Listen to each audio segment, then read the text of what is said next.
Hi everyone, welcome to Belle's Books. I'm Carly and today I'm here to talk to you about all the books that I read in 2024. Now, last year I was a bit rubbish at doing wrap-ups or reviews or anything really.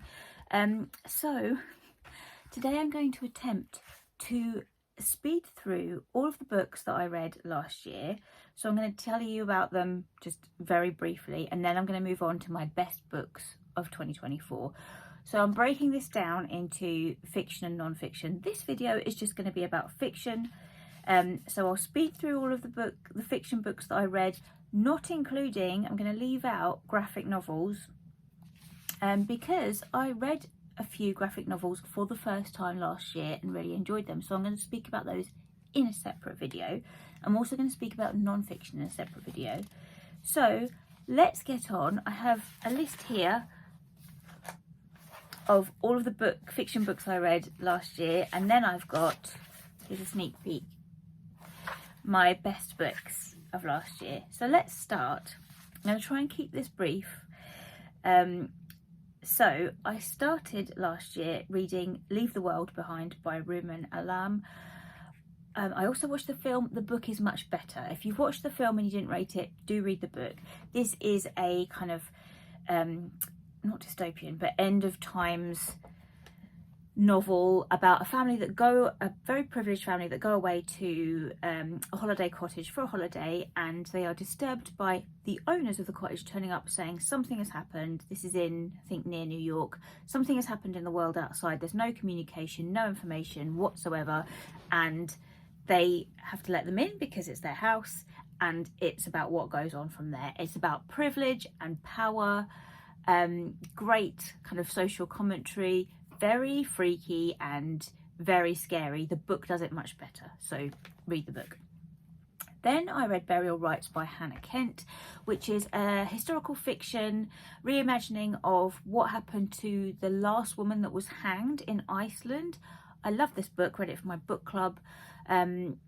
Beautiful writing, very atmospheric. It will make you feel very cold.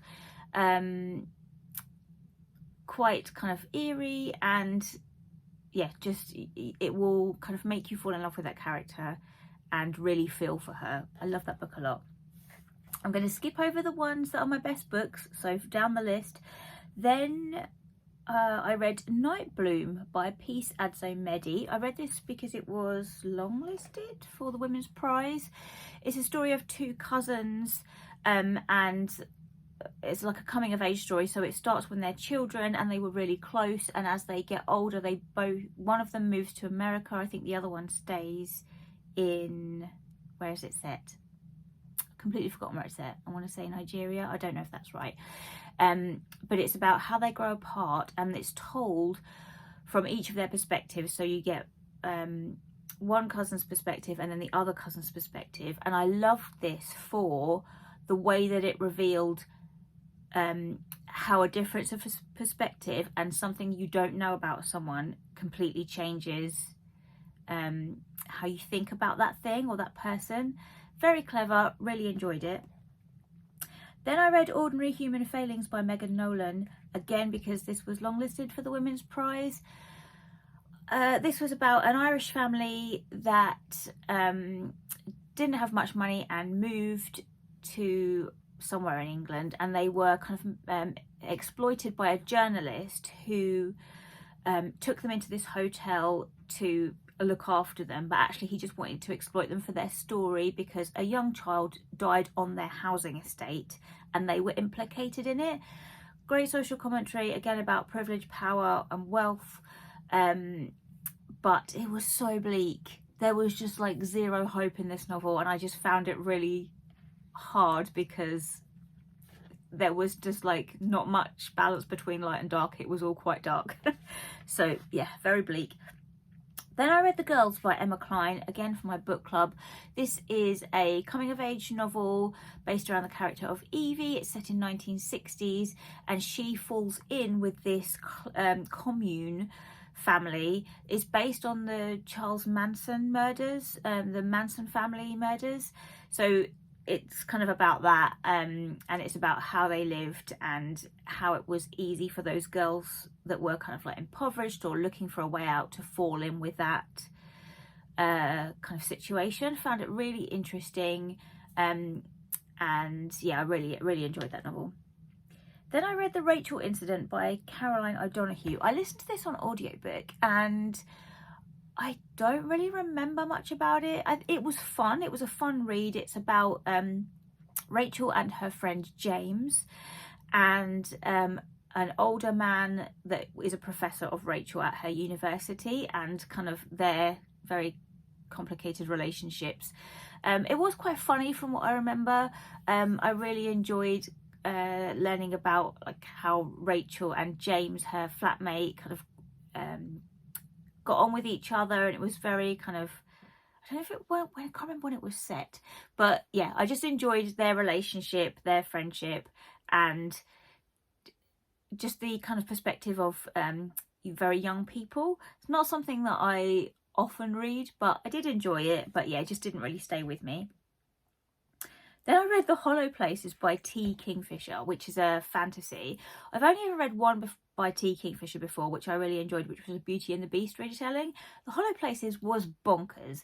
It's basically about this woman who goes, she's in her 30s, and she goes to take over this very old curiosity-style shop. And she finds a portal to another world in this shop with lots of dangerous things. But the dangerous things, like, it was supposed to be horror, I think, but the horror wasn't there for me. It was just the things that were scary were not scary to me.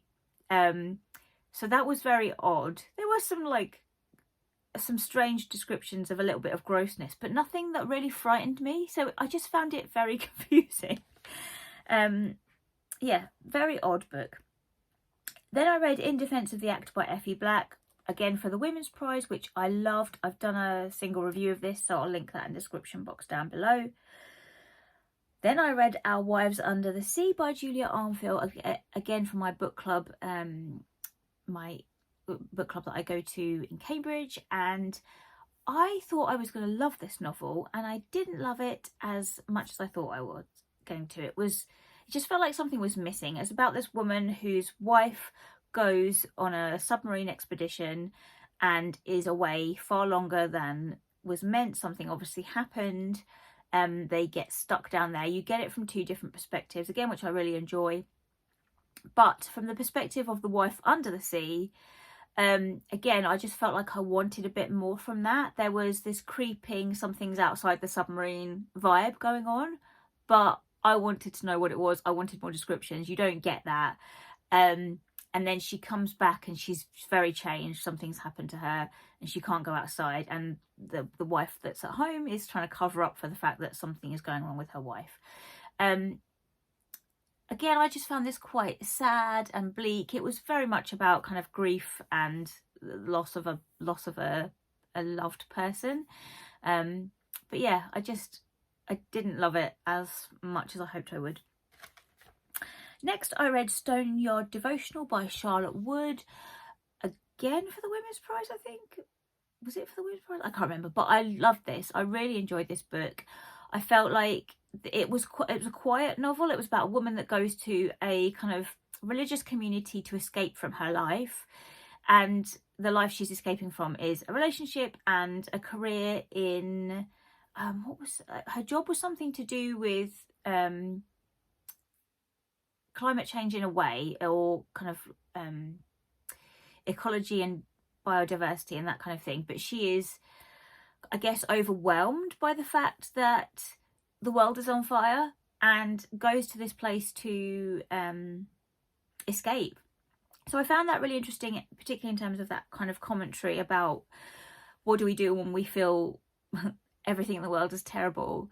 And I really liked the storyline there. It was like this community of cloistered nuns, and weird things happen. There's a mice plague, which is very gross.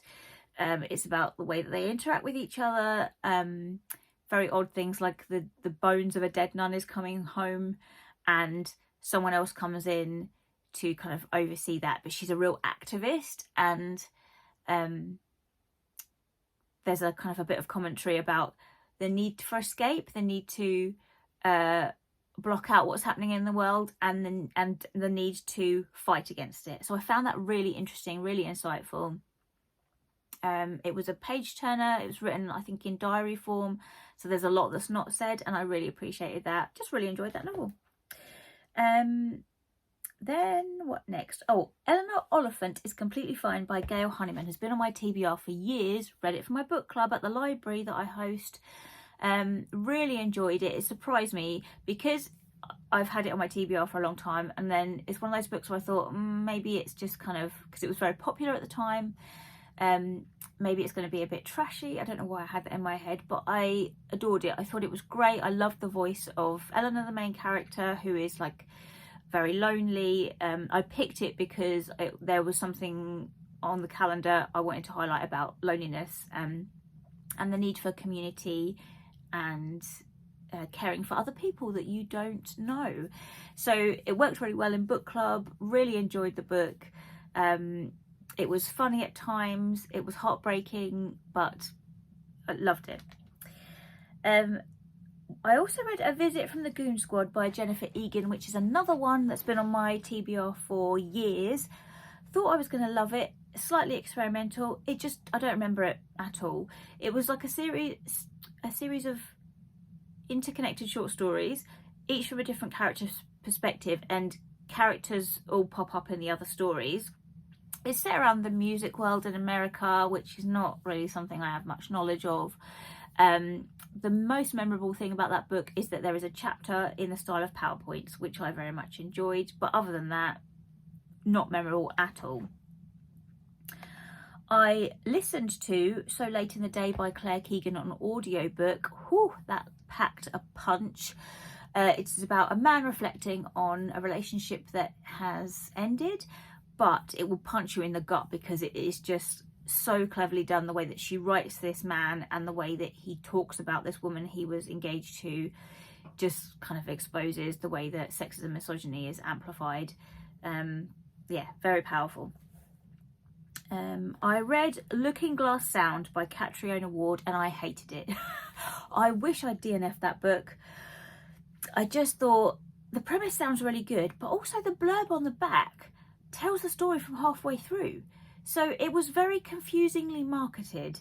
And I went in thinking it was going to be about this guy who had his manuscript stolen for a book, and it was about that, and there's a menacing presence. Is this guy going to be targeted? But that's like the back end of the book. I was very confused. It was so stupid, and I just thought it was ridiculous. It was kind of like a murder mystery, but it just felt like she was just trying to cram everything in it. It was a murder mystery. Kids were being photographed by this strange dagger man going around holding a knife to their throat. There was a load of murdered women. It was just like, it just was a hot mess. Did not like it. Then I read The Factory Girls by Michelle Gallen, which I really enjoyed. Was this a book club pick? I think this was a book club pick. It's set in the 90s in Northern Ireland, and it's a coming of age novel about this 18-year-old who's waiting for her exam results. She wants to be a journalist and move to England, and she's having to deal with a heavily divided society in Northern Ireland between Protestants and Catholics. She goes to work in a shirt factory where it's the first time that she has mixed with Protestants. So there's a lot of kind of social commentary about that division, and about living in that society when it's ruled by kind of like paramilitary groups. Like really heavy on the nostalgia for me because it was set in the 90s. I grew up in the 90s. Just like certain things about food, even though this was like Northern Ireland and it was quite different, but yeah, there were certain things that really were quite nostalgic vibes for me. Really enjoyed that book. Then I read Shy by Max Porter. I love Max Porter. My favourite book of his is Lanny. And because, again, this was about a young boy, it was about a troubled boy that is kind of like on a last chance thing at this house for troubled lads. And he's kind of hearing all these voices of people telling him what he should and shouldn't do, his parents, these people at this place, teachers, all of this. So you're very much in his head. gets quite creepy and dark at a point, and that it's a very small novel. But yeah, that book really stayed with me for this very kind of dark incident where he goes out into the night. Yeah, very creepy. But I enjoyed it not as much as Lanny. Then I read Middle of the Night by Riley Sager, which is a kind of a mystery novel. I listened to this on audiobook. The narrator was really annoying. It was very American and overdone, and then every chapter ended with this cliffhanger. And it just felt like, oh, all right, I know, I get it. But I liked the story. It was kind of about this boy that had disappeared, and his best friend is now an adult and is reflecting on that, and like there's a mystery around it, trying to solve this mystery. Is it a ghost? Is it not a ghost? What happened? It was a very cool mystery. I liked the ending very much. I read Orbital by Samantha Harvey, again, because it was, what did it win? Did it win the Booker? I can't remember. I think it won the Booker Prize. I really enjoyed this novel. It took me a long time to read it because it was kind of heavy on themes, concepts, which I'm very much here for. I love it. It was a kind of a philosophical novel, which is my bag. I love it very much. And it took me a long while to read because the writing was beautiful. The observations were very insightful. I just wanted to appreciate it, and I did, and I took my time with it. Loved it. I listened to The Hound of the Baskervilles by Arthur Conan Doyle on audiobook. Very enjoyable romp. I'm very glad I've read it because I've never read any Arthur Conan Doyle before, and obviously that's a very well-known story. Had a great time with it. I also listened to A Good Girl's Guide to Murder by Holly Jackson, which is a YA novel about a young girl in school using a kind of disappearance. Was it a disappearance? Yeah, one of her fellow pupils disappeared, and she is using that to investigate for her piece of her coursework, which sounds ethically unsound, and I'm sure it's not allowed, but was really well done. Really loved the different kind of narrative threads throughout the book. It was, I don't know how it kind of really worked on the page because I listened to it on audio, but there was like different sections of the way that it was narrated, like she was writing a log of her investigation and that kind of, and interviews with people. So that was really a really fun read. Then I read New Boy by Tracy Chevalier, which was a retelling of Othello. I wasn't really familiar with Othello, so I looked up the plot of Othello. Obviously, I can see what she was trying to do, but I don't think it worked. It was set in a schoolyard over one day, with all these characters taking the place of the characters of Othello, and I just didn't feel like it worked very well. Yeah, I would much prefer her other books. Then I read The Silent Companions by Laura Purcell, which is my choice for our book club, and I loved it. It was a gothic mystery, horror. So this woman is a widow, her husband has just died, she's pregnant with his child, goes to live in the family home. It's very creepy. There's these wooden silent companions that are found in the loft that then make their way mysteriously around the home. What is going on? The theme of our discussion in book club was, is she mentally ill or were they ghosts? I think the unanimous decision was, it was ghosts, bro. Thanks to Riaz for that soundbite. So it was Ghost Bro, and there were lots of plot holes that I didn't think about when reading. That's why I love book club, because when I go to book club and everyone starts talking about it, I'm like, what about this? What was the point of this? And why did that happen? And this didn't make any sense. So it was a very fun discussion. Then I read The Haunting of Hill House by Shirley Jackson, which I've never read before. Thought it would be a lot more scary than it was. It was more psychological, more about kind of loneliness, isolation, and psychology than actual ghosts. I think there were some actual ghosts in there, but not as scary as I thought it was going to be. Still really enjoyed it though. But also I think because I'd got the TV series in my head too much about, which I adored, I loved it, but that is completely not the plot of the book at all. So I was thinking, oh, I wonder if this is going to happen. I wonder if this is if they've taken this from the book. No, it's completely different. But still, it was very good to read a Shirley Jackson.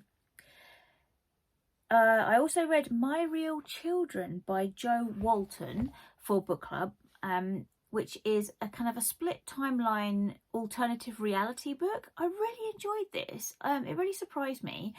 So it's about the life of this woman, and her life splits off into two alternate realities.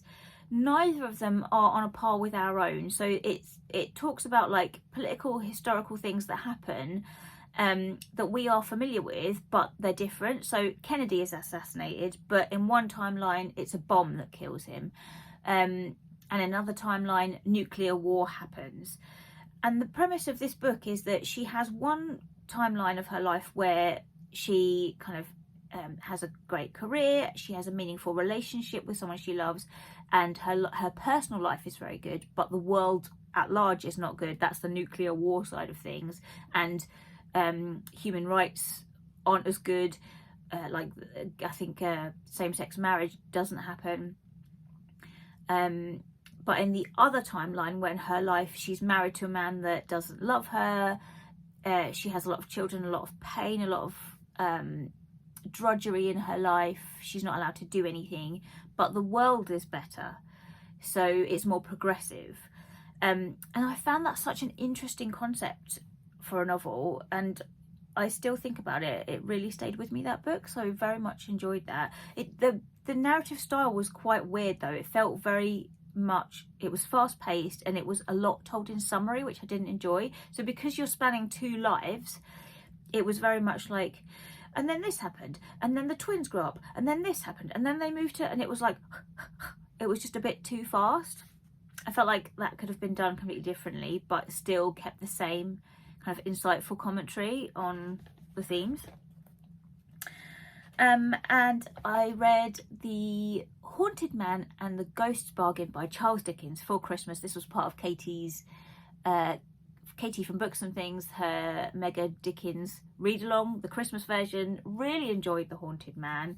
Had never read it before, and it was about a man who is kind of haunted by his loss of his sister, and also a ghost of himself that makes a bargain with him, and he says, I'll get rid of all of your pain and sorrow and suffering, but it leads to these consequences that he therefore has no empathy and no consideration for others, and he also spreads that onto other people and what that does to the people around him. Oh, it's so good. Dickens is a moral storyteller, right? We know this from The Christmas Carol and all his other works.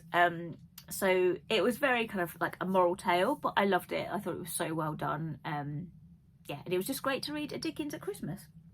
And the last book of the year is one of my favourites. So let me now turn to my best books of the year. I shall start with what I'm going to call a bit of a trashy book, but one of my favourite books of the year was Home Before Dark by Riley Sager. This is a haunted house novel, and I got this recommendation from an ASM artist that I watched, and it is told again in two timelines. The protagonist Maggie is grown up now, but when she was a child, her parents and her lived in a haunted house, and they lived there for 3 weeks. Something terrible happened and they evacuated in the middle of the night. She doesn't know, she can't remember it, she's got no memories of this, but she doesn't believe ghosts exist. However, her dad wrote a book about their time in this haunted house that went kind of like viral around the world. Everyone knows about it. It's a bit like the Amityville horror. So it's told in chapters between Maggie going back to this house that her parents owned, and she's going to do it up and sell it. Things start happening that are creepy. Is it ghosts? And then it's interspersed with chapters from her dad's book about the ghosts, and it's very much like ghosts were happening, bro. And it was such a page turner. I loved it so much. The ending was ridiculous and it didn't add up, but I had such a good time with it, and I just kind of raced through it. It was so much fun. If you love haunted house books, check it out. Then I actually have some books to hold up. Pirinac by Susanna Clarke. Again, another one from my book club. It's been on my TBR for a long time. I loved it so much. Lots of annotations here, as you can see. It is about, is it a sci-fi or a fantasy? I don't know. But it's about a man who is kind of trapped in this world, which is a never-ending house. And on the bottom layers are sea, and in the top layers are clouds and birds. And he lives in this empty house. It's very kind of beautiful in terms of architecture. There's lots of these pillars and statues. But you as the reader can tell that, like, this isn't just another world. Our real world that we know is somewhere, because he's got ideas that he can only know from being in our world. So you're trying to work it out the whole time. Again, it's a mystery. There is one other person that visits him that brings him things like shoes and notebooks. Where is he getting this from? So yeah, it's so intriguing. It's beautifully written. I loved the kind of the bigger themes and commentary. And yeah, I just loved this book so much. I'm so glad I read it. It'll be one that I definitely go back to, I think, and reread. Then all of the books that are my favourites, apart from 2, are book club books. So another favourite was Wandering Souls by Cecile Pinn. I picked this for my library book club. I think this was to do with because I always pick them based on like the library calendar that is trying to highlight some kind of cause or theme, and it was to do with refugees, I think. So this novel is about Vietnamese refugees, and they are trying to get to America, but they get kind of pushed off course and end up in England. So it's about Thatcher's Britain in the 80s, and the way that those refugees were treated. It speaks a lot to what's going on now with a very anti-immigration sentiment, which is why I picked it, because I know that happens a lot, that anti-immigration sentiment is rife in the town that I live in. So I was trying to put across this kind of story that maybe people wouldn't have come across, and they did all say, you know, we wouldn't have read this if you hadn't have picked it, and it's a story that they hadn't heard before. So yeah, I was kind of pleased that I brought that to book club. It's heartbreaking. It's about a family of kind of children that lose their parents in the crossing from Vietnam to England. There's also a narrative thread of one of their siblings who died, which is kind of heartbreaking and ethereal. I really enjoyed that part of the narrative. A lot of kind of social commentary in here, historical context, but it was beautifully written, and I just found it really compelling and engaging. And yeah, I just feel like this is a book that everyone should read, particularly in today's, you know, world where everyone's so anti-immigration. Well, a lot of the people that live where I live are anyway, which is very sad. So yeah, that was beautiful. I love that book. Oh, one I don't have actually. I do have a copy of this, but I don't know where it's gone. I've been searching. But another one I read for book club was Their Eyes Were Watching God by Zora Neale Hurston. And I had not heard of this before. Sometimes when I pick a book for book club, I have to pick books that we have loads of on the catalogue, and this was one. And I was like, I don't really know much about this. It's, again, a bit of a coming-of-age story about this young girl growing up, and it's about her relationships with 3 different men. So she starts as a young girl, and her grandmother, who raises her, wants her to kind of be safe and secure, so she arranges a marriage with a much older man, who, what's the main character's name? I want to say, is it Jeannie? I'm so terrible with character names. And it's about her navigating this relationship with a man that just wants her to like serve him as a wife, which means cooking and helping on the farm. And she's young, you know, she's like, she doesn't want to do this, she wants to travel and get out there and see the world. It's so beautifully written. Oh my god, the prose was just beautiful.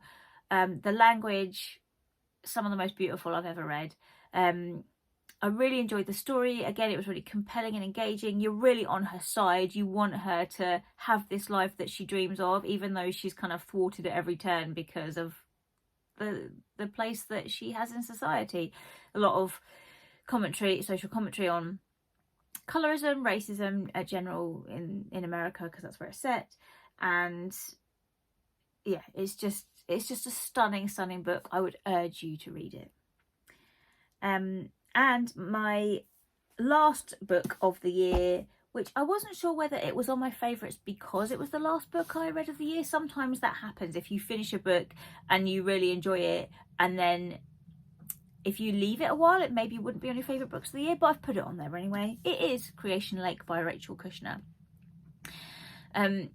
This was on the Booker Prize shortlist, and I know that this is really divided opinion, but I loved this book a lot. So it was a strange novel. So it's about this woman who is a spy, and she is employed to infiltrate an eco-terrorist group in France. They are living in this commune, and her employer, you never find out who her employer is. She did work like for the government in America, but then she went freelance. So yeah, she's just employed to infiltrate this eco-terrorist group or eco-activists and report back so that whatever they're doing can be quashed.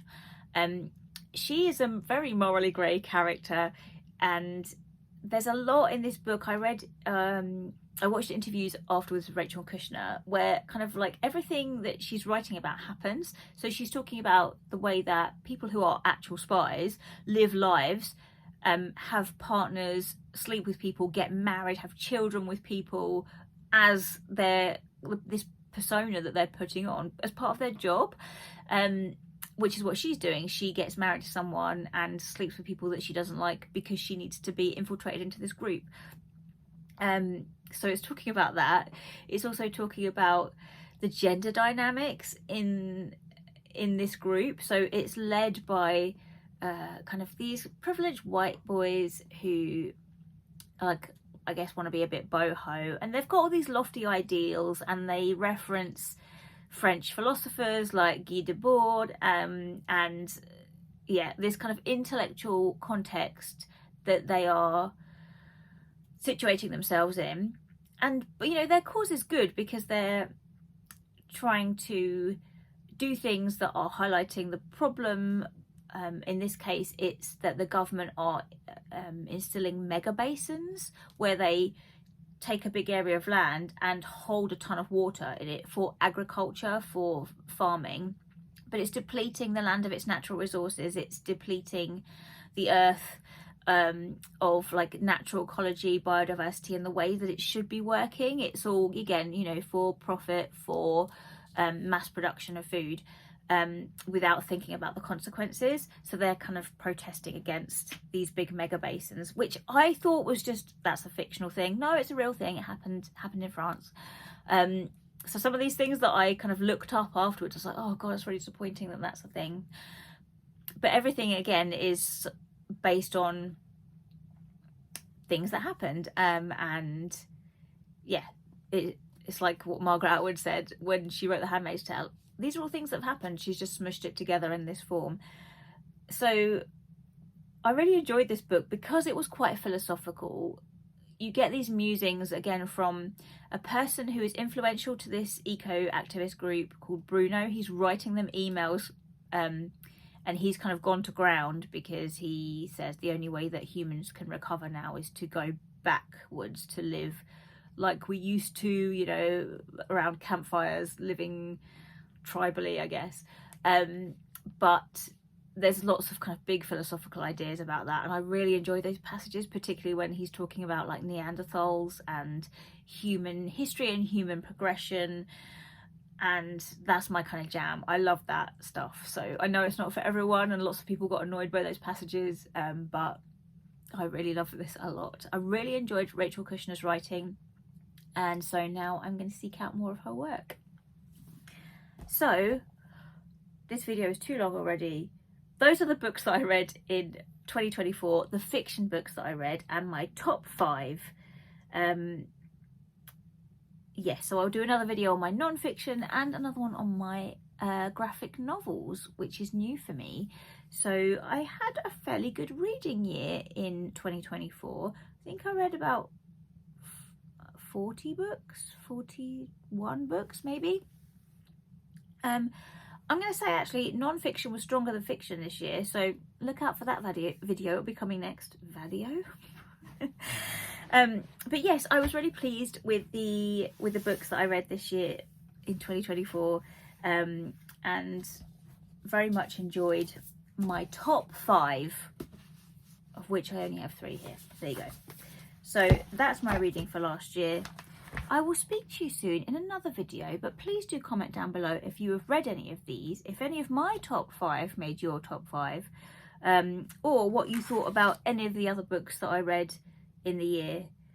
So yes, do leave me a comment down below. If you've got nothing to say, leave me a little book emoji.